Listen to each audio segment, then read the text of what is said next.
Et on va le faire donc en 2 temps. Je vais continuer. Après, j'aurai fini. Et après, c'est Guillaume. Donc, en fait, vous l'entendez de plus en plus, les outils digitaux rentrent dans nos métiers de commerciaux. En fait, je ne vais pas vous faire un exposé exhaustif des outils digitaux. Par contre, j'avais pu déjà faire 1 ou 2 interventions, notamment avec Marc, sur des outils en fait que dans mon entreprise on utilise et qui semblaient intéresser, en tout cas qui avaient semblé intéresser Marc. Donc ces outils se sont développés et également l'attitude des collaborateurs aussi. On a dû modifier l'attitude et le comportement des collaborateurs. Alors, comportement, c'est un grand mot, mais des collaborateurs avec ces outils, notamment dans la démarche de prospection.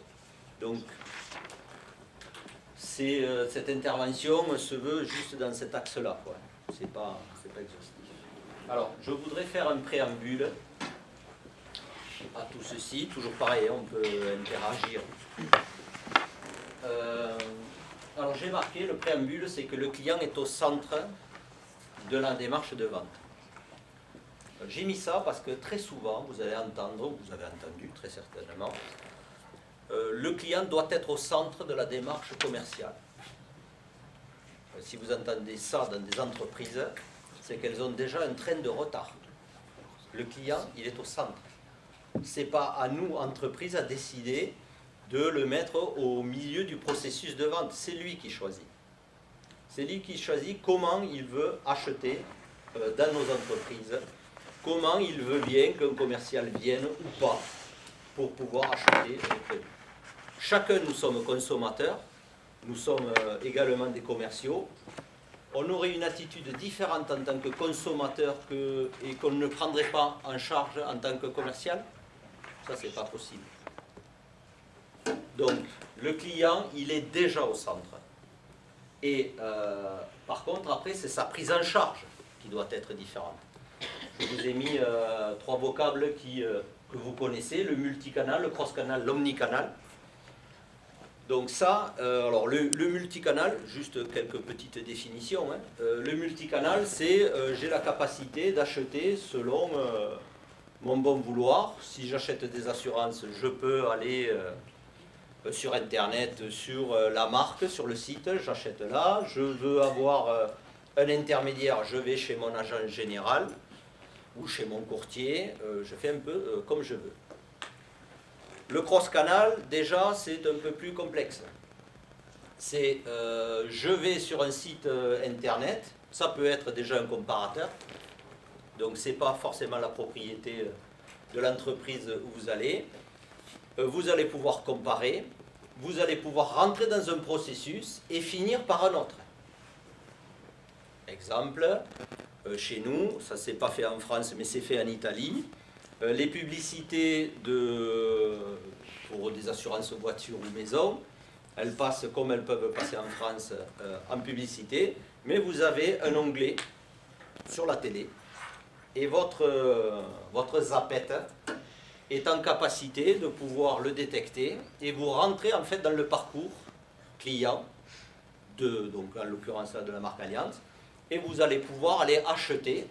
Et à tout moment, vous pouvez dire, bon, jusque-là, j'ai choisi, mais je pense que je préférerais aller chez un agent général. Vous tombez sur l'agenda de l'agent général et vous dites, voilà, moi je veux que l'agent général me reçoive tel jour à telle heure, pour terminer mon parcours d'achat. Ça, c'est le cross-canal. L'omnicanal, c'est encore plus sophistiqué. Je vous ai mis une photo là, c'est la boutique Burberry à Londres. Alors bien entendu, il faut être client de la boutique, mais dès que vous franchissez le pas, on sait que vous êtes là. Alors c'est souvent avec les smartphones qu'on va vous identifier. On sait que vous êtes là. Les vendeurs savent exactement votre profil, ils savent exactement ce que vous avez déjà acheté.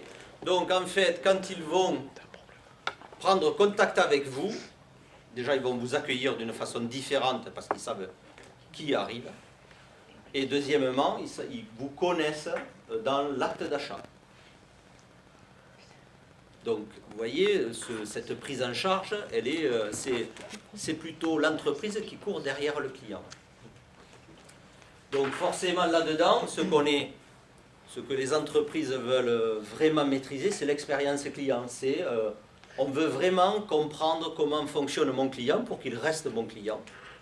Parce que c'est très facile de devenir client d'une autre boutique.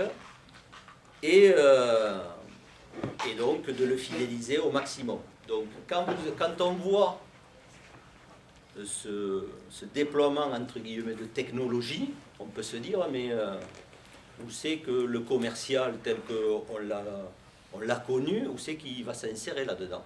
Puisqu'en fait, on a l'impression que la machine lui impose un cursus que lui-même n'aurait pas pris directement. Eh bien, alors peut-être que chez Barberis, ce que je vais vous dire n'est pas vrai, mais en fait, le cursus du commercial, le métier de commercial sera encore plus déterminant. Alors, certes, ça ne sera pas le même,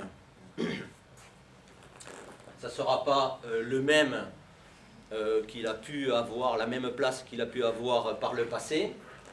Aujourd'hui, un commercial, il est sur un haut niveau d'expertise. Déjà, il faut que les entreprises n'ont besoin de commerciaux que s'ils ont un très haut niveau d'expertise. Ce n'est pas toujours au quotidien, hein, l'exemple que vous citiez tout à l'heure, c'est vrai qu'il existe, mais plus ça va aller, plus le métier de commercial ne restera que si celui-là a un vrai niveau d'expertise et reconnu par le client. Ce niveau d'expertise pourra être mesuré s'il a la capacité, quand je dis de bout en bout, c'est s'il a la capacité en fait de choisir son prospect. Je vous montrerai tout à l'heure chez nous comment on fait pour choisir nos prospects. Parce que si forcément c'est un expert, son coût est plus élevé, sa technicité elle aussi est élevée et donc forcément il doit être face à un prospect à forte valeur ajoutée. On ne peut pas le mettre devant tout le monde. C'est des machines qui nous aideront en fait à trier tout ceci. Alors quand je dis machine, c'est peut-être un peu impropre, mais à des outils qui vont trier pour pouvoir que en fait, nous mettions nos collaborateurs experts face à des clients qui demandent ce niveau d'expertise parce qu'ils sont à forte valeur ajoutée. Donc ça peut être un expert, comme je vous le citais tout à l'heure dans l'exemple en Italie, un expert juste sur alors moi je dis sur le dernier mètre, le dernier kilomètre, en fait sur la fin du parcours d'achat. Le client est en capacité de faire tout un tas de tri sur son diagnostic, sur son besoin, sur ce qu'il veut exactement, mais sur l'acte d'achat, in fine, il aura besoin d'un expert pour lui confirmer que c'est bien ce qu'il avait analysé, c'est bien ça qu'il lui faut. Je vous le disais tout à l'heure, la vraie difficulté aussi aujourd'hui, c'est de mettre les bons commerciaux face aux bons clients ou aux bons prospects. On ne peut pas avoir un savoir étendu sur un domaine très très large, donc forcément, il faut que nos collaborateurs se spécialisent et se déterminent sur des segments de marché. Ils ne pourront pas être présents sur tout. Un exemple, vous l'avez certainement entendu, la Société Générale envisage de supprimer des licenciements, mais envisage aussi de supprimer des agences, parce qu'ils s'aperçoivent que pour tous les traitements basiques, le client aujourd'hui, il veut et il passe essentiellement sur Internet, tout ce qui est ordre de virement, même souscription de déplacement. Par contre, lorsque c'est pour la réalisation d'un projet qui lui tient à cœur, il lui faut un collaborateur en face. Exemple, je veux acheter ma résidence principale ou faire un investissement immobilier. Je mesure que mon expertise n'est pas sur un besoin basique, donc je veux avoir quelqu'un en face de moi qui va pouvoir m'accompagner dans la mise en place de ce crédit. Et compte tenu que Je veux qu'on m'accompagne, je veux des réponses également rapidement. Je ne veux pas que mon dossier passe d'un collaborateur à un autre pour avoir ma réponse. Il faut que lorsque je vais chez un spécialiste, très rapidement, je dois avoir la réponse, oui c'est ok, non c'est pas possible. La conquête ciblée, je vous montrerai tout à l'heure à travers l'exemple d'Allianz, mais c'est pas exclusif. En fait,